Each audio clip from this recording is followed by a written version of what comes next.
أكبر الله أكبر الله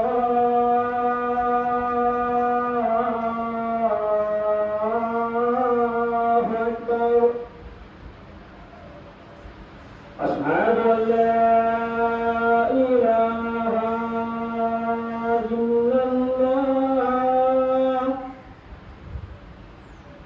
أشهد أن لا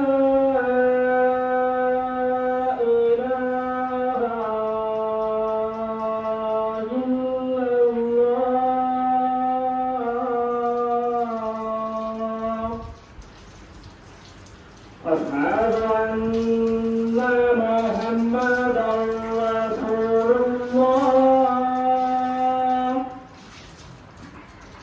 أشهد أن محمدا رسول الله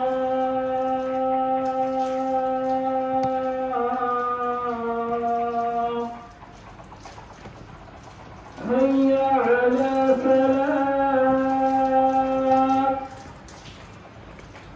حي على الفلاح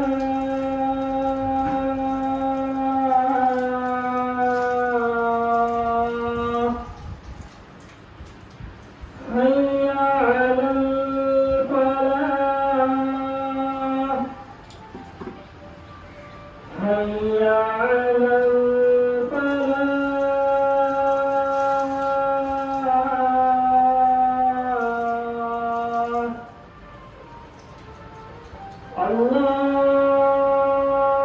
الله أكبر الله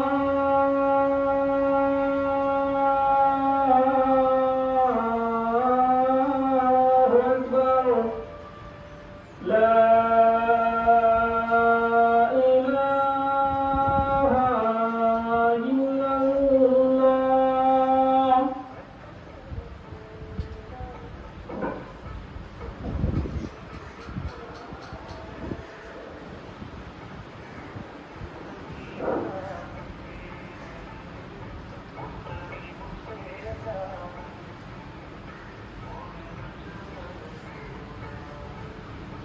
السلام عليكم ورحمة الله وبركاته إن الحمد لله نحمده ونستعينه ونستغفره ونعوذ بالله من شرور أنفسنا ومن سيئات أعمالنا من يهده الله فلا مضل له ومن يضلل فلا هادي له أشهد أن لا إله إلا الله وأشهد أن محمدا عبده ورسوله أما بعد இந்த உலகத்திற்கு இறைத்தூதராக அனுப்பப்பட்ட எம்பெருமான முஹம்மது நபிகள் நாயகம் ஸல்லல்லாஹு மீதும் அவருடைய சொல் செயலாக்கத்தை தன்னால் முடிந்தவர்களுக்கு பின்பற்றி வந்த சத்திய சஹாபாக்கள் மீதும் சஹாபிய பெண்கள் மீதும் தாபிகள் மீதும் தபோதாரின் மீதும் ஏழ்களின் நம்மீதை கடமையாற்றிய அதிகமான நன்மைகளை பெற்றுத் தருகின்ற ஜும்ஆவுடைய நாளில் நன்மையினாலே முன்கூட்டி வந்த அமர்ந்திருக்கும் உங்கள் மீதும் என் மீதும் ஏகரிவனின் சாந்தியும் சமாதானமும் மற்ற கருணையும் என்ற உணர்த்தமாக கூறிய முறையாகும் இல்லாமல் அல்லாஹ்வின் நல்லடியார்களே ஜும்மா நம்மீது கடமையாக்கப்பட்டிருந்தாலும்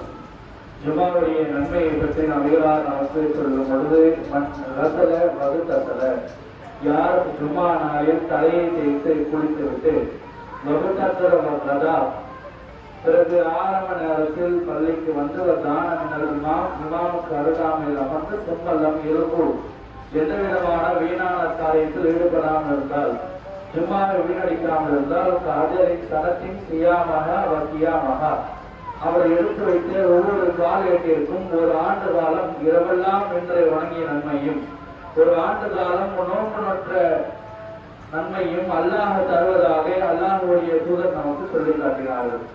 அதே போன்று ஜும்மாவுடைய ஒழுக்கத்தை பற்றி சொல்லும் பொழுது இலா கூட்டலி சாஹிபிக்க யௌமல் ஜுமாத்தி அன்சீதல் இமாம் என்தரு பக்கது நகர்த்த இமாம் சொற்கள் நிகழ்த்தும் பொழுது அருகில் இருப்பவர் என்ன தவறை செய்தாலும் சரி அதை நீங்கள் தட்டி கேட்காதீர்கள், சுட்டி காட்டாதீர்கள், வாயின் மூடுங்கள் கூட சொல்லிவிடாதீர்கள். அவ்வாறு செய்தால் பக்கத்தில் நகர்த்த நீங்கள் வீணான காரியத்தில் ஈடுபட்டு விட்டீர்கள் என்று நபிகளார் சொன்ன நபிமொழியை முன்வைத்தவனாக என் உரையை ஆரம்பம் செய்கிறேன்.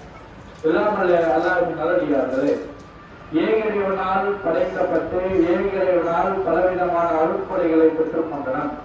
ஒரு கட்டத்தில் இறைவனின் மூலியமாக பொருளாதார ரீதியாக சோதனை நமக்கு வந்தவுடனே ஒவ்வொரு மனிதனுடைய எண்ண ஓட்டம் எப்படி இருக்கும் என்று சொன்னால், ஒரு பொருளாதார நெருக்கடி, கடுமையான நெருக்கடியில் இருக்கும் ஒரு தொகை நமக்கு கிடைச்சா நம்முடைய நிலை மாறிவிடும் என்ற நிலையில் இருக்கும் பொழுது யதார்த்தமான சில மனிதனுடைய நிலை மனதில் என்ன ஓட்டம் எப்படி இருக்கும்னு சொன்னா, பாதையில நம்ம போறப்போ திடீர்னு ஒரு பெரிய பணப்பை நமக்கு கிடைச்சிடாதா, அதன் மூலியமாக நம்முடைய வாழ்க்கை நிலை மாறிடாதா, அல்லது ஒரு தங்கமோ அல்லது தங்கத்தினால ஏதாவது ஒரு பொருள் நமக்கு கிடைச்சிடாதா, அதன் மூலியமாக நம்முடைய வாழ்க்கை மாறிடாதா என்ற எண்ண ஓட்டம் சில நபர்களுக்கு இருக்கும்.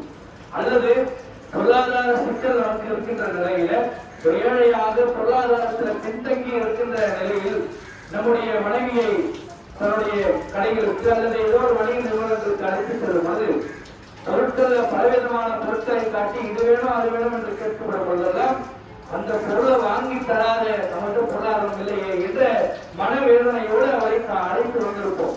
அல்லது பிள்ளையை கூட்டிட்டு போயிருப்போம், இந்த பொருள் அந்த பொருள் வேணும்னு 1000 பொருளை காட்டுவான், எல்லா பொருளையும் பார்த்துவிட்டு காசு இல்லப்பா என்று சொல்லி அவனை அடித்து அழுது கொண்டு அவனை அழைத்து கொண்டு வந்திருப்போம். இதெல்லாம் யதார்த்தம் நடக்கிற விஷயம் தான்.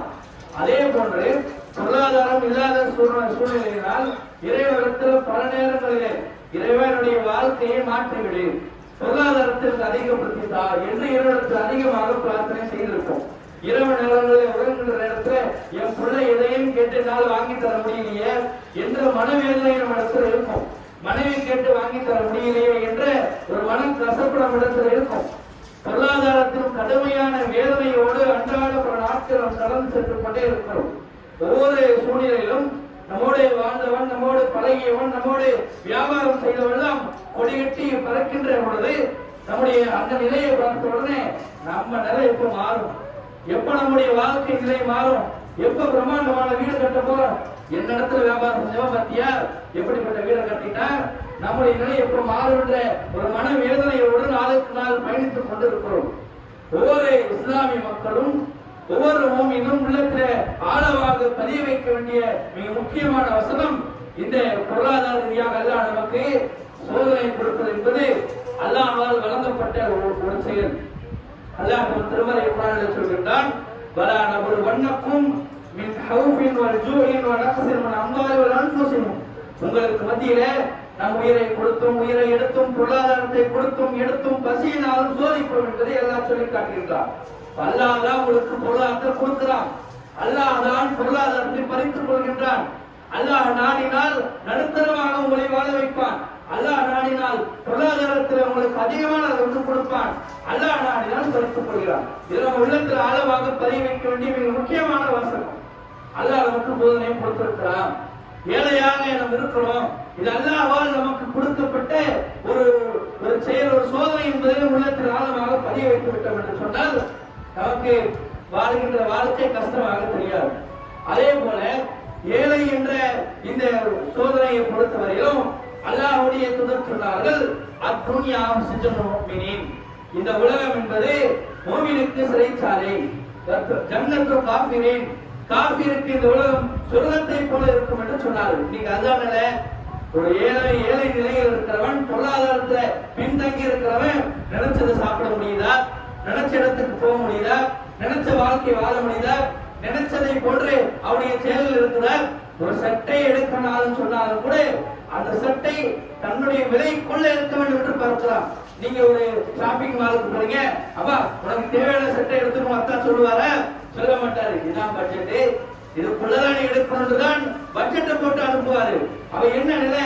அல்லாஹ்வுடைய தூதர் சொன்னார்கள், அத்துன்யாவு சிஜ்னுல் முஃமினீன், இந்த உலகம் என்பது முஃமினுக்கு சிறைச்சாலை, நினைச்சதை எதையுமே அனுபவிக்க முடியாது. எப்படி சிறைச்சாலை அவன் கொடுக்கிறதா அனுபவிக்க முடியுமோ, அவன் சொல்ற இடத்துல தான் இருக்க முடியுமோ, அவன் கொடுக்கிறதா சாப்பிட முடியுமோ, அதே போலதான் இந்த உலகத்துல அல்லாஹ்வால் உங்களுக்கு பொருளாதாரம் எதை கொடுத்தானோ அதை வச்சு வாழ முடியும், அதை வச்ச வாழ்க்கை நடத்த முடியும். அப்படி வாழ்கின்ற வாழ்க்கை யாருக்கும் கேவலமான வாழ்க்கை அல்ல என்பதை உள்ளத்தில் ஆழமாக பதிய வைத்துக் கொள்ளுங்கள். இந்த 7 மணி நேரம் இருக்குது, சில மனிதர்கள் சொல்வார்கள் 7 மணி நேரம் ரொம்ப கேவலமான நிலை. நீங்க சகோதரர் மத்தியிலே, குடும்பத்துக்கு மத்தியிலே, உறவினர்களுக்கு மத்தியில எப்படி நினைப்பா? பொருளாதாரத்தில் ஒருத்தர் பின்தங்கி இருக்கிறான், ஏழையா இருக்கிறான், அவனுக்கு மரியாதை கொடுத்து பேசுவானா? சபையா இருந்தாலும் சரி, ஒரு பொருளாதாரத்தில் பின்தங்கி இருந்தால் அவனை புறக்கணித்துவார்கள். அதிகமான பேச்சு இருக்காது, அவன் சொல்றதை கேட்க மாட்டான். ஆனால் இந்த ஏழ்மை நிலை என்பது அல்லாஹ்வால் அனுப்பப்பட்ட எல்லா தூதருக்கும் இருந்த நிலை. எல்லா தூதரும் ஏழ்மை நிலையில் இருந்தார்கள். எல்லா தூதரும் செல்வந்தராக வாழவில்லை. அல்லாஹ்வுடைய தூதர் எடுத்துங்க, அல்லாஹ்வுடைய தூதருடைய ஏழ்மை நிலை எப்படி இருந்தது? அல்லாஹ்வுடைய தூதரை சந்திப்பதற்காக உமர் அவர்கள் வருகிறார்கள். அல்லாஹ்வுடைய தூதரை சந்திக்கும் பொழுது அவர் சொல்கிறவர் ஆசை, அல்லாஹ்வுடைய தூதரை அவருடைய தலைக்கு பின்னால் நான் பார்த்தேன், விரல் விட்டு எண்ணுகின்ற அளவிற்கு பாத்திரங்கள் இருந்தது, ஒரு தண்ணீரை அடைத்து வைக்கின்ற தோல் பை இருந்தது. அல்லாஹ்வுடைய தூதர் படுக்கையில் இருந்து எந்திரித்து அமர்ந்தார்கள். முதுகிலே பார்த்தேன் பல ஆழமான தடங்கள் இருந்தது. அல்லாஹ்வுடைய தூதர் படுத்திருந்த கட்டல்ல பேரச்சரான அந்த கையுடைய தடம்பு அல்லாஹ்வுடைய தூதருடைய முதுகில ஆழமாக பதிந்தது என்று சொன்னார்கள். அதை பார்த்து விட்டவர் சொன்னார்கள், நான் அந்த இடத்துல கடுமையாக அழுது விட்டேன். அல்லாஹ்வுடைய தூதர் சொன்னார்கள், உமரே எதுக்காக அழுவரே? அப்பொழுது அந்த உமர் அவர்கள் சொன்னார்கள், யாரும் சொல்ல அல்லாஹ்வுடைய தூதர் யாரு தெரியுமா? அல்லாஹ்வுடைய தூதர். யாரும் சொல்லலாம், அல்லாஹ்வுடைய தூதராக இருக்கிறீங்க. இந்த கிஸ்ர கைசரை, இந்த கிசார் நாட்டு மன்னரையும் கைசர் நாட்டு மன்னரையும் பாருங்க, எப்படி ஒரு வாழ்க்கை வாழ்றான், எப்படிப்பட்ட ஒரு ஆடம்பரமான வாழ்க்கை வாழ்றான், எப்படி ஒரு கோட்டையில் இருக்கிறான், ஆடம்பரமான கட்டளை உருள்றான் பெறுகிறான். அதெல்லாம் நீங்க பார்த்து ஒரே ஒரு உத்தரவிடுங்கள், ஒட்டுமொத்தமாக நான் மாற்றி விடுகிறேன் என்று சொன்னார்கள். அல்லாஹ்வுடைய தூதர் சொன்ன மிக முக்கியமான வாசகம், அல்லாஹ்வுடைய தூதர் அவர்களை பார்த்து சொன்னார்கள், அமா தல்லா அன் தக்குனு லஹு துன்யா, உமரே உனக்கு தெரியாதா இந்த உலகம் காஃபிருக்குரியது, வலனா ஆகிரா, நமக்கு மறுமைதான் நமக்கான இடம் என்பது உனக்கு தெரியாதா என்று சொன்னார்கள். யாரை? ஒரு இறை தூதர், ஒரு நாட்டுடைய ஜனாதிபதி. அல்லாஹ்வுடைய தூதர் நினைச்சிருந்தால் பெரும்பெரும் வாழ்க்கை வாழ்ந்திருக்கலாம், ஆடம்பரமான கோட்டைகளை கட்டியிருக்கலாம், பஞ்சுமெட்டையை உருண்டிருக்கலாம், பல மனைவிமார்களை அல்லாஹ்வுடைய அனுமதியோடு திருமணம் செய்திருக்கலாம், பல தங்கங்களே அல்லாஹ்வுடைய தூதர் வாழ்ந்திருக்கலாம். ஆனால் செய்யல. ஆயிஷா அவர்களிடத்தில் கேட்கப்படுது, நீங்க அல்லாஹ்வுடைய தூதர் சுட்டக்கறியை சாப்பிட்டு இருக்கிறாங்களா, பொரிச்சக்கறியை சாப்பிட்டு இருக்காங்களா? கண்ணால கூட பார்த்தது இல்லப்பா. அல்லாஹ்வுடைய தூதர் எதை வீட்டிலே உண்ணார்கள், சாப்பிட்டாங்க, எதை சாப்பிட்டாங்க என்று கேட்கும் பொழுது ஆயிஷா அவர்கள் சொன்னார்கள், எங்களுடைய வீடுகளை நாங்கள் முதல் பிறையை பார்த்தோம், எங்க வீட்டுல அடுப்பு எரியல, இரண்டாவது பிறையை பார்த்தும் அடுப்பு எரியல, மூன்றாவது பிறையை பார்த்தும் அடுப்பு எரியல. அப்ப நீங்க எதை சாப்பிட்டீங்க? அப்போ ஆயிஷா அவர்கள் சொன்னார்கள், தம்ரத்துமல் மாவு, பேரிச்சம்பழத்தையும் தண்ணீரையும் சாப்பிட்டு வாழ்க்கை நடத்தினோம். சில காலங்கள் அபிராவுடைய வீட்டுல உணவு இல்லாமல் இருந்தது. வீட்டுக்கு வருவாங்க, உணவு இருக்குதான்னு கேட்பாங்க, இல்ல சரி நான் நோன்பு வச்சுக்கிட்டு நோம்பால் பல நாட்களை கழித்து அதை இறை தூதர் அந்த வாழ்க்கை எடுத்துங்க. ஏழ்மை நிலையில் தான் வாழ்ந்தார்கள், ஏழ்மை நிலையிலே மரணித்தார்கள். அது ஏழ்மை என்ற அந்த நிலை கேவலமான நிலையா? அல்லாஹ்வால் அதிகமான இடங்கள்ல சிறப்பித்து சொல்லப்பட்ட ஒரே வாழ்க்கை நிலை ஏழ்மை நிலைதான். அல்லாஹ்வுடைய தூதர் சொன்னார்கள், சில நபித்தோழர்களை பார்த்து அல்லாஹ்வுடைய தூதர் கேள்வி கேட்கிறார்கள். ஒரு செல்வந்தரான மனிதர் கடந்து செல்கிறார். அல்லாஹ்வுடைய தூதர் கேட்கிறார்கள், இந்த மனிதரை பற்றி இந்த மனிதரை பற்றி நீங்க என்ன நினைக்கிறீங்க? இந்த செல்வந்தரான மனிதரை பற்றி நீங்க என்ன நினைக்கிறீங்க? அப்பொழுது மக்கள் சொல்கிறார்கள், அல்லாஹ்வுடைய தூதரே,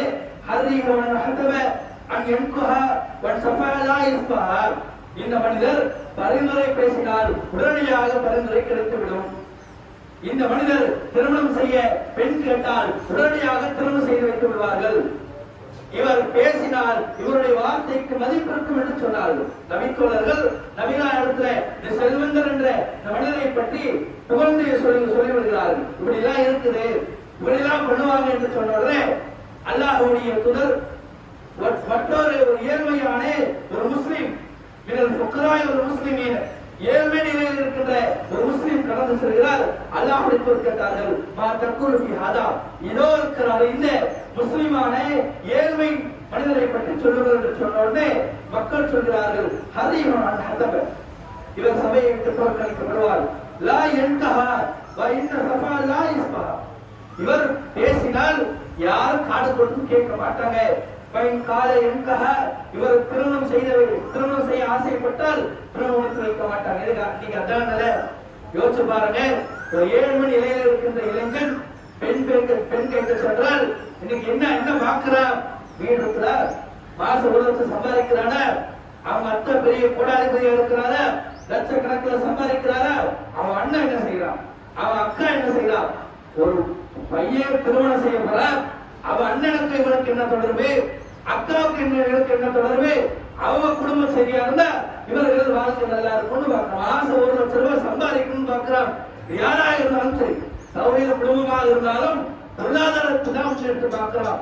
ஏகத்துவத்தோடு என்ன பார்க்கலாம்? மாசம் 1 லட்சம் ரூபாய் சம்பாதிக்கணும், சொந்த வீடு இருக்கணும், சொந்த வீடு இருந்தா அதை மகளை திருமணம் செய்ய வைக்க அவன் பேசிக் கொள்வதை பார்க்கிறோம். அவன் இதுதான் மார்க்கம் உங்களுக்கு பார்க்க சொன்னத அல்லாஹ்வுடைய தூதர் பிறகு சொல்கிறார்கள், இந்த செல்வந்தரான மனிதர் உலகம் அளவுக்கு பொருளாதாரத்தை வைத்திருந்தாலும், உலகம் அளவுக்கு அதிகமான தங்கங்களையும் வைரங்களையும் கொட்டி வைத்திருந்தாலும் இதோ இருக்கிற இந்த ஏழ்மையான இந்த மனிதருக்கு சமமாக முடியாது என்று சொன்னார்கள். எப்படிப்பட்ட வார்த்தை! எவ்வளவு பெரிய பணக்காரனா இருந்தாலும் இவனுக்கு சமமாக முடியாதுப்பா. அந்த அளவிற்கு அல்லாஹ்வுடைய தூதர் ஏழ்மை நிலையில் இருப்பவர்களை சிறப்பித்து சொன்னார்கள். அதே போல அல்லாஹ்வுடைய தூதர் சொன்னார்கள், அல்லாஹ் இருக்கும், நான் உங்களுக்கு ஒன்று அறிவிக்கட்டுமா? சொர்க்கவாசி யார் என்று நான் உங்களுக்கு அறிவிக்கட்டுமா என்று மக்களிடத்தில் கேட்டவுடனே பிறகு அல்லாஹ்வுடைய தூதர் சொன்னார்கள், அவன் யார் தெரியுமா? அவன் தான் எளிமையானவன், ஏழ்மையானவன் என்று சொன்னார்கள். பிறகு அல்லாஹ்வுடைய தூதர் சொன்னார்கள், அவன் தான் பலவீனமானவன், ஏழ்மை நிலையில் இருப்பவன், தன்னலத்தோடு நடந்து கொள்பவன் என்று சொன்னார்கள். பிறகு அல்லாஹ்வுடைய தூதர் மறுபடியும் சொன்னார்கள், அல்லாஹ் நான் உங்களுக்கு நரகவாசியார் என்று அறிவிக்கட்டுமா என்று கேட்டவுடனே பிறகு அல்லாஹ்வுடைய தூதர் சொன்னார்கள், அவன் தான் பெருமை அளிப்பவன், உடல் வருத்து பெருமை அளிக்கின்ற மனிதன் நான் நரகவாசி என்று சொன்னார்கள்.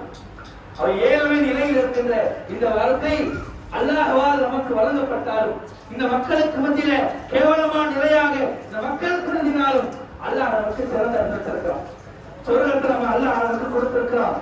ஆகையினால் இந்த ஏழ்மை நிலை என்பது அல்லாஹ்வால் நமக்கு வழங்கப்பட்டு அல்லாஹ்வால் சிறப்பித்து சொர்க்கத்தில் அல்லாஹ் நமக்கு தயார்படுத்தி வைத்திருக்கிறார் என்பதை ஒவ்வொரு மனிதரும் நம்ம உள்ளத்தில் ஆழமாக பதிய வைக்க வேண்டும்.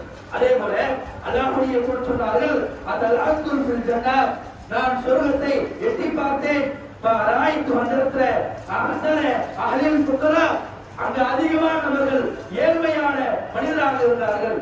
பரத்ராத்து ஃபில் நார், நான் நரகத்தை எட்டி பார்த்தேன், பராய்த்து அக்ஸர அஹ்லின் நிஸா, அங்கு அதிகமான பெண்கள் இருந்தார்கள் என்று சொன்னார்கள்.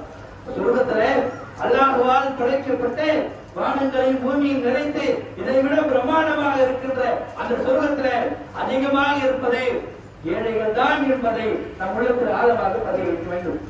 அதே போல அல்லாஹ்வுடைய தூதர் சொன்னார்கள், சொர்க்கம் நரகம் ஒன்றுக்கு வாக்குவாதம் செஞ்சு கொள்ளலாம். அல்லாஹ்வுடைய எடுத்து சொல்கிறார்கள், அஹ்மிரத்துன்னார் வல் ஜன்னத், சொர்க்கம் நரகம் வாக்குவாதம் செய்து கொண்டது ஹாதிஹி எதிர்கொள்வது ஜப்பாரூன வல் முத்தகப்பீரூன். அப்பொழுது நரகம் சொல்லியதாம், எனக்குள்ள பெருமை அளிப்பவர்கள் தான் எனக்குள் அதிகமாக நுழைவார்கள் என்று சொன்னவுடனே பிறகு சொர்க்கம் சொல்லியதை எதிர்கொள்வர்கள் லைஃபுல் முசாக்கி, எனக்குள்ள யாரும் அதிகமாக நுழைவார்கள், ஏழைகளும் பலவீனம் அடைந்தவர்கள் தான் நுழைவார்கள் சொல்கிறோம். அப்புறம் பாருங்க, நாம் இந்த உலகத்திலே மக்களால் சில நபர்களால் உள்ள கடுமையான அளவிற்கு உள்ளங்கள் பாதிப்பு அடைகின்ற அளவிற்கு பேசினால் கண்ணுக்கு முன்னாடி பேசுவாங்க. சில சபையில குடும்பத்துக்கு மத்தியிலே, உறவினர்களுக்கு மத்தியிலே, தாய் பிள்ளைக்கு மத்தியிலே, மனைவிக்கு மத்தியிலே, பிள்ளைக்கு மத்தியிலே கடுமையான வார்த்தைகளை பயன்படுத்துவார்கள். சில நேரங்களில் ஒரு குழந்தையாக இருக்கும், அவனுக்கு அந்த அளவுக்கு விவரம் தெரியாது, சின்ன பையனா இருப்பான், சபைக்கு முன்னால் பேசுகின்ற பொழுது அவனுடைய மனசு எப்படி தெரியுமா இருக்கும்? என் அத்தாவை பத்தி பேசுறான், பொருளாதாரத்தை பத்தி கடுமையான பேசுறான், எதுவுமே பேச முடியாது, கையை கட்டிட்டு இருப்பான், எதையுமே கேட்க முடியும், கடுமையான உள்ள வேதனை இருக்கும். தன்னுடைய மனைவிக்கு முன்னால் கணவனிடத்துல இழிவாக பேசுவார்கள் பொருளாதார ரீதியாக.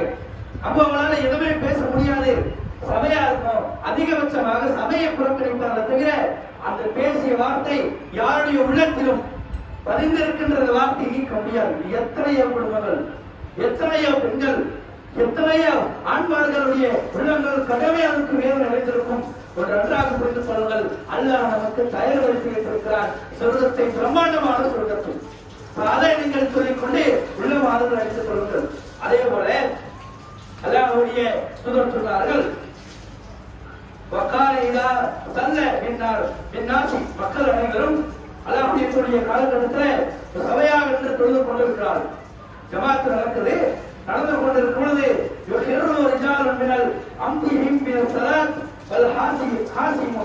சில நபர் என்ன செய்யறாங்க, மயக்க முகத்தை விழுந்துறாங்க.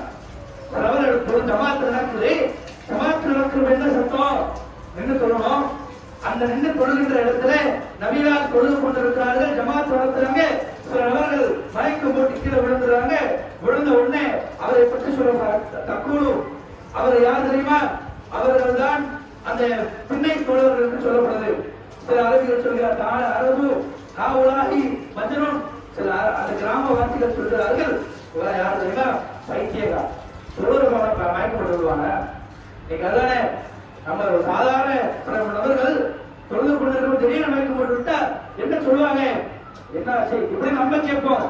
அந்த அரபிகள், அந்த கிராமவாசிகள், அந்த அறியாமல் இருந்த மக்கள் சொல்கிறார்கள், அதான் மஜ்னூன், இவெல்லாம் பைத்தியக்காரர், இன்னும் சொல்லலாமா என்று கேட்ட உடனே அப்பொழுது அல்லாஹ்வுடைய தொழுகை முடித்துவிட்டு வருகிறார்கள். வந்து சொல்கிறார்கள், லவ் தாலமுன வாலக்கும் இந்தல்லாஹ், அல்லாஹ்விடத்திலே லவ் தாலமுன உங்களுக்கு நான் அறிவிக்கட்டுவேன், ஒரு நன்றாக விளங்கிக் கொள்ளுங்கள். லக்கும் இந்தல்லாஹ் அஹ்பித்தும் மன் தரத்தும் பாக்க ஹாஜத்தும். ஒரு மனிதர் ஏழையாக இருப்பவர் அல்லாஹ்விடத்தில் கிடைக்கின்ற சிறப்பை பற்றி அறிந்து விட்டால், ஏழையாக இருக்கின்ற நிலையுடைய நன்மைகளை அறிந்து விட்டால் ஏழ்மை நிலையிலே இருக்க வேண்டும் என்று ஆசைப்படுவான் என்று சொன்னார்கள். அப்படிப்பட்ட வார்த்தை பாருங்க. ஏழையா இருக்கிற நன்மை அல்லாஹ் எவ்வளவு நன்மை கொடுக்கிறான்னு ஓட்ட உள்ளத்துல ஆழமாக பதிய வைத்து விட்டான். தெரிஞ்சிருச்சு அவனுக்கு ஏழையா இருக்க அல்லாஹ் சொல்றதை கொடுக்கிறான்னு உள்ளத்துல ஆழமா அவனுக்கு தெரிஞ்சிருச்சுன்னா அல்லாஹ்வுடைய பிறகு சொன்னார்கள், அந்த நிலையை விட்டு கடந்து போவதற்கு விரும்ப மாட்டான், அதே நிலையில் இருக்க வேண்டும் என்று ஆசைப்படுவான் என்று நபிகளார் சொன்னார்கள். அந்த அளவிற்கு ஏழ்மை நிலையில் இருப்பதை பற்றி நபிகளார் அதிகமான இடங்களே சிறப்பித்து சொல்லியிருக்கிறார்கள். அல்லாஹ்விடத்துல சொல்லும் என்று அல்லாஹ்வால் படைக்கப்பட்ட அந்த நிரந்தரமான உலகத்துல நீங்கள் நினைத்தது பார்த்தது எல்லாத்தையும் அனுபவிக்கின்ற அந்த சொர்க்கத்துல அல்லாஹ் ஏழைகளை குடியமர்த்துவான். இந்த உலகத்தில் நமக்கு பல கஷ்டங்கள் அல்லாஹ் வழங்கினாலும் அந்த சொர்க்கம் நமக்கு அல்லாஹ் தயார்படுத்தி வைத்திருக்கிறான் என்பதை உலகத்தில் ஆழமாக பதிவிட்டவராக ஒன்றுவரை குறித்து மாற்றம் கொண்டிருக்கிறார். அஸ்ஸலாமு அலைக்கும் வரஹ்மத்துல்லாஹி வபரகாத்துஹு.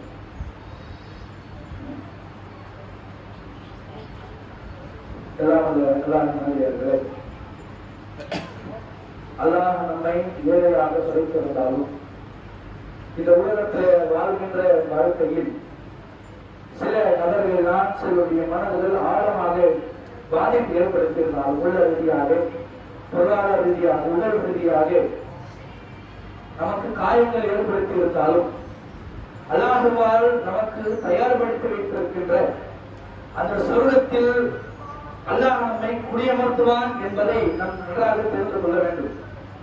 ஏதோ ஏழையாக வாழ்ந்திருக்கோம், எப்ப நம்முடைய வாழ்க்கை நிலை மாறும், எப்ப நம்மோடு வாழ்ந்தவன், நம்மோடு பழகியவன் எல்லாம் அவனுடைய கோட்டையும் அவனுடைய வீடுகளும் கடுமையான அளவுக்கு பாதிப்பு ஏற்படுத்தும், மனசுல ஒரு விதமான கஷ்டங்கள் இருக்கும். எப்படா வாழ்க்கை மாறும் என்று நினைத்துக் கொண்டிருப்பவர்கள் ஒரு நன்றாக தெரிந்து கொள்ளுங்கள், ஒரு நாள் மாறும். அல்லாஹ் தம் திருமறை குர்ஆனிலே சொல்லி காட்டுகின்றான், வத்தில்க அய்யாமுன் நுதாயிலுஹா பைனன் நாஸ். மக்களுக்கு மத்திய நாமே கால சக்கரத்தை சுழற்றுகிறோம்.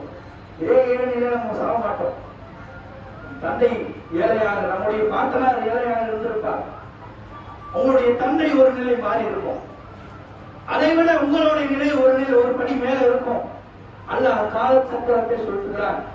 கீழே இருக்கிற ஒரு நாள் ஒரு காலம் வரும், நம்ம மேல இருப்போம். மேலே இருப்பவன் ஒரு நாள் வரும், அவன் கீழே இருப்பான். அது அல்லாஹ்வுடைய நாட்டம். அல்லாஹ் தான் தன் நாடியவருக்கு செல்வத்தை தாராளமாக வழங்குகிறான், அல்லாஹ் தன் நாடியவருக்கு குறைத்து வழங்குகிறான் என்பதை உள்ளத்தில் ஆழமாக பதிவித்துக் கொள்ளுங்கள். அதே போல செல்வங்களாக வாழ்பவனுக்கும் நமக்கும் மத்திய சில வேறுபாடுகள் இருக்கு. அல்லாஹ் பொறுத்த வறுமை நாள்ல அல்லாஹ் அவனுக்கு அதிகமா கேள்வி கேட்பான், நமக்கு குறைவா கேள்வி கேட்பான். ஒருத்தர் அதிகமா சம்பாதிக்கிறானா அதை எப்படி சம்பாதிச்சு நல்லா கேள்வி கேட்பான். ஒவ்வொரு அருட்கொலைக்கு அல்லாஹ் விசாரணை இருக்குன்னு சொல்றான். எப்படி சம்பாதிச்சேன்னு கேட்பான். அது எப்படி செலவழிச்சேன்னு கேட்பான். ஹலாலான முறையில சம்பாதிச்சையா, ஹராமான முறையில சம்பாதிச்சையா, சம்பாதிக்கிறப்போ நான் செய்ய சொன்னதெல்லாம் செஞ்சியா, ஜக்காத்தை கொடுத்தியா, ஏழை வந்தானே அவனை உபசரிச்சியா, உறவினர்கள் உபசரிச்சியா என்பதை எல்லாம் அல்லாஹ் கேட்பான். அந்த கேள்வி நமக்கு இருக்காது. ஏன்? அல்லாஹ்வுக்கு தெரியும் அல்லாஹ் நமக்கு பொருளாதாரத்தை கொடுக்கிறேன். அந்த விசாரணை நடத்த இருக்காது. சுலபமான முறையில பொருளாதார ரீதியாக விசாரணை குறைக்கப்பட்ட இலவான முறையில சொல்றதுக்கு வழங்குவோம். அதே போல இந்த உலகத்துல அதிகமானவருக்கு உலக ஆசைப்பட்டு பொருளாதாரத்தை சம்பாதிக்கிறானே, அந்த சம்பாத்தியத்துல ஒரு கட்டம் ஹலாலான முறையில சில நபர்கள் சம்பாதித்தால் பிரச்சனை இல்லை. ஆனா இன்னைக்கு பொருளாதாரம் சம்பாதிக்கின்ற பேரினால் வணக்க வழிபாடை மறந்து விடுகிறான், அல்லாஹ் மறந்துடுறான். இதற்கு முன்பதாக ஏழையாக இருக்கின்ற பொழுது சம்பாதிக்கின்ற சம்பாத்தியத்தை போதுமான அளவுக்கு இல்லைன்னு அல்லாஹ்விடத்துல கையெழுறான், அழுகுறான், புலம்புறான். அல்லாஹ்வுடைய வாழ்க்கைகளை மாறாதா, பொருளாதாரத்தை அதிகப்படுத்த தரமாட்டியான்னு கேட்கிறான். அல்லாஹ் கொடுத்த உடனே வாழ்க்கை நிலை மாறவே உடனடியா அல்லாஹ் மறந்து விடுகிறான். இதெல்லாம் நான் என் மூளையினால சம்பாதித்ததுன்றான். அப்ப அப்படிப்பட்ட நிலை இடத்துல வந்து விடக்கூடாது. எவ்வளவு பொருளாதாரத்தில் உயர்ந்த நிலைக்கு சென்றாலும் குறைவான அளவுக்கு அல்லாஹ் கொடுத்தாலும் வணக்க வழிபாடு அலட்சியம் இல்லாமல் இருக்க வேண்டும். அதே போன்று அல்லாஹ்வுடைய தூதர் சொன்னார்கள், மக்களுக்கு மத்தியில் எதிர்கொள்ளும் புக்கரா அல் ஜன்னா, மறுமை நாளில் சொர்க்கவாசிகள ஏழைகள் கபலை அகனியாக ஆமீன் வனசபையும் மறுமை நாளில் 500 வருடங்களுக்கு முன்பதாகவே ஏழைகள் சொர்க்கத்திற்குள் நுழைந்துள்ளார் என்றும் சொன்னார்கள். அந்த நற்செய்தி நமக்கு சொல்ல வேண்டும். ஏழையா இருக்கிறோம் என்ற மனவேதனை அடையாமல் 500 வருடங்களுக்கு முன்பதாகவே அல்லாஹ் நமக்கு சொர்க்கத்தை வழங்கி விடுவான். அதே போன்று அல்லாஹ் நமக்கு பொருளாதாரத்தை குறைச்சலாம் கொடுத்திருக்கிறான். அதிகமானவருக்கு நம்மளால மன திருப்தியை அதிகமானவருக்கு பொருளாதாரத்தை கொடுக்கல. அப்ப அதன் மூலியமாக அல்லாஹ் பொருளாதாரத்தை அதிகமாக கொடுத்தா சோதனையை கொடுத்துருவான். பொருளாதாரம் என்று சோதனை என்றால் நபிகளார் சொல்கிறார். குறைந்த அளவுக்கு பொருளாதாரம் கொடுத்தாலும் திருப்தியோடு வாழ வேண்டும். அல்லாஹ் அவனுக்கு மாசம் 10,000 தரானா அதை வச்சு குடும்பத்தை நடக்கும். பேராசைப்படாதீங்க. பேராசைப்பட்டு குடும்பத்தை வாழ்க்கையை கடனோடு வாழ்ந்து மரணிக்க வேண்டிய அந்த நிலையை அடைந்து விடாமல் திருப்தி அடைவதற்கு நபிகளார் ஒரு வழியை சொன்னார்கள். இதான் அவராக இருக்கும் உங்களிலே ஒருவர் இல்லாமல் அழகி பொருளாதாரத்திலும் அது மாளிகை அழகிலும் பொருளாதாரத்திலும் உங்களை விட அழகான நிலையை பார்த்தால் எந்த ஒரு அஸ்பலம் உங்களை விட கீழான நிலையில் இருப்பாங்க. பெரிய வீடு கட்டியிருக்கிறார், நம்ம ஒரு ஓட்டு வீட்டில் இருப்போம். அப்ப அந்த வீடை பார்க்கிறப்போ நம்ம எப்படா கட்ட மாற்றோம்னு ஒரு எண்ணம் ஓட்டுறவங்க வரும். அப்ப நீங்க அதை பார்க்காதீங்க. நீங்க வீடு கூட இல்லாம எத்தனை பேர் இருக்கிறான். நீங்க மண்ணடிக்கோ சென்னைக்கோ எங்க பெரும்பெரும் நகரங்களுக்கு சென்றால் அவன் வீடு எவ்வளவு இருக்குது. நான் நிக்கிற இடம் தான் வீடு. ஒரு 2-4 டைல்ஸ் எப்படி போடுறோமோ அதான வீடு. அங்க நான் குளிக்கிறேன், அங்கதான் தூங்குறான், அங்கதான் சாப்பிடுறான், அங்கதான் சமைக்கிறான். அவனுடைய வாழ்க்கை ஒட்டுமொத்தமாக அந்த 4 டைல்ஸ் முடிஞ்சிருந்து. அப்ப நம்ம அதை பார்க்கிறோம். அதை விட நம்முடைய வீடு ஏதோ நமக்கு போதுமான அளவுக்கு இருக்குது, நமக்கு ரூம் இருக்குது, நமக்கு தனியான அளவுக்கு குளியல் அறைகள் இருக்குது என்பதை புரிந்து கொண்டே நீ வாழ்க்கை நடத்த வேண்டும். 3 வேளை சாப்பிடுறோம், ஒரு ஹோட்டல்ல சாப்பிடுறவனை பார்க்கிறோம். இந்த ஹோட்டலுக்குள்ள அனுமதிக்க மாட்டாங்களா, உள்ள போய் சாப்பிட மாட்டோமா, நினைச்சத சாப்பிட மாட்டோமா என்று என்ன ஓட்டம் வரும். இன்னைக்கு 3 வேளை கூட சாப்பிடாத எத்தனை நபர்கள் இருக்கிறாங்க. தண்ணி குடிக்கிறோமே, அந்த தண்ணி கூட தூய்மையான தண்ணி கிடைக்காத எத்தனையோ மக்கள் இருக்கார்கள். அதை நீங்க யோசிச்சுங்க. நம்ம நல்லா சாப்பிடுறோமா, 3 வேளை சாப்பிடுறோம் போதும். அல்லாஹ் நமக்கு தூய்மையான தண்ணியை கொடுத்திருக்கிறார். அதை வைத்து திருப்தி அடைந்து கொள்ளுங்கள். உயர்தரமான ஒரு கார் போகுதா, அதை பார்க்கிறீங்களா, பார்க்கும் பொழுது மன வேதனை ஏற்படும். அது உங்க நண்பனை ஓட்டலாம், உங்க சகோதரன் ஓட்டலாம், உங்களுடைய சகோதரி அதில் பயணிக்கலாம். பயணிக்கின்ற பொழுது மன வேதனை ஏற்படுகின்ற பொழுது ஒரு நன்றாக வைத்துக் கொள்ளுங்கள்.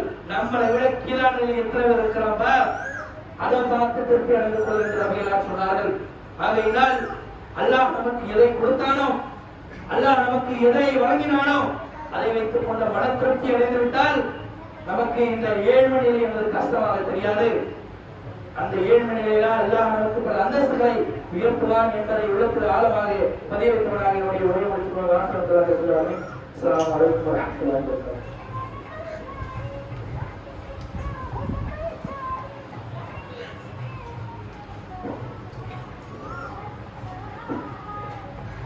الله أكبر الله أكبر أشهد أن لا إله إلا الله أشهد أن محمدا رسول الله حي على الصلاة حي على الفلاح قد قامت الصلاة قد قامت الصلاة الله أكبر الله أكبر لا إله إلا الله.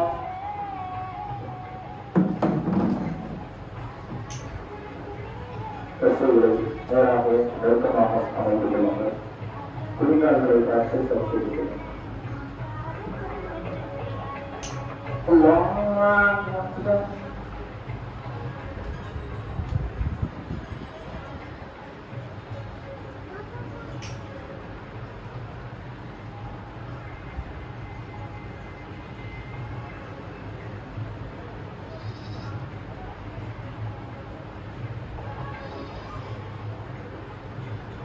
الحمد لله رب العالمين الرحمن الرحيم مالك يوم الدين إياك نعبد وإياك نستعين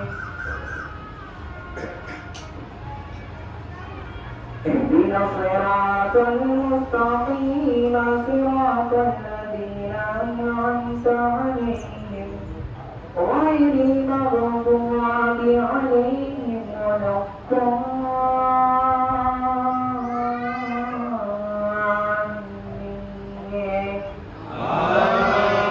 آمين.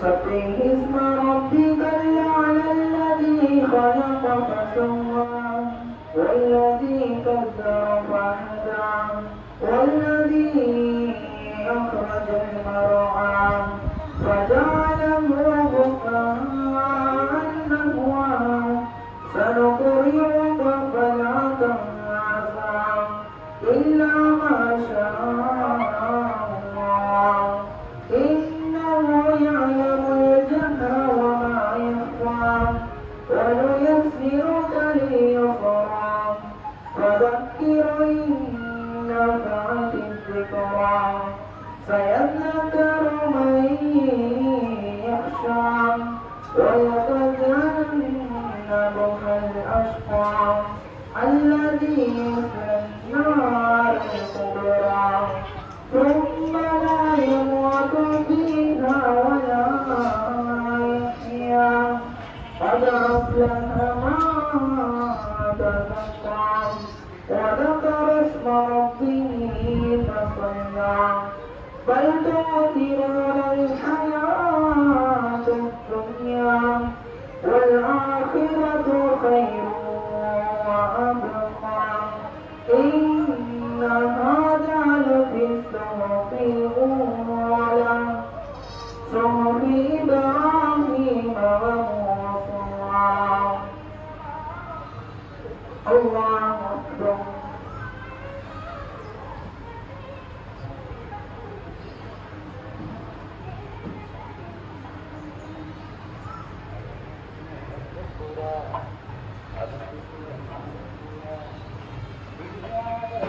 سمع الله لمن حمده.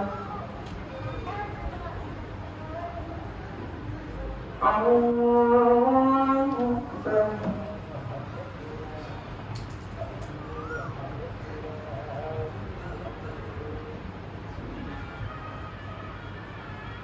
الله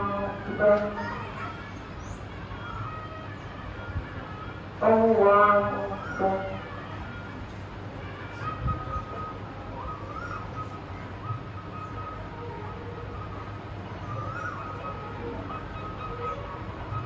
الله أكبر. الحمد لله رب العالمين الرحمن الرحيم مالك يوم الدين إياك نعبد وإياك نستعين اهدنا الصراط المستقيم صراط الذين أنعمت عليهم غير المغضوب عليهم ولا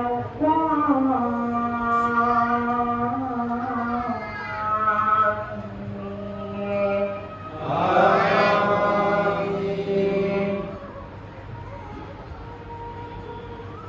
أفلا ينظرون إلى الإبل كيف خلقت وإلى السماء كيف رفعت وإلى الجبال كيف نصبت وإلى الأرض كيف سطحت فذكر إنما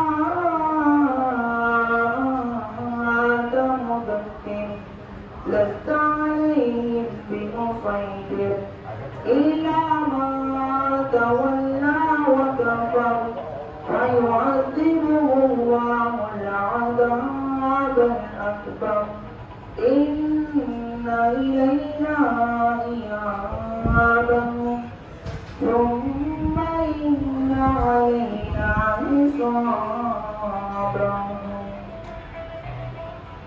الله أكبر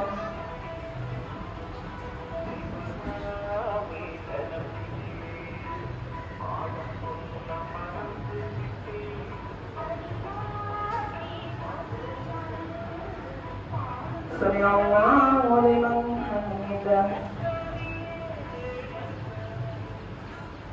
الله أكبر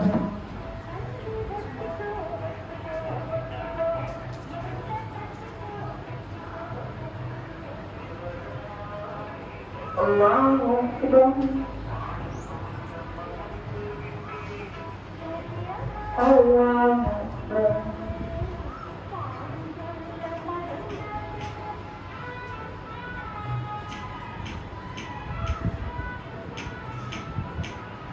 الله أكبر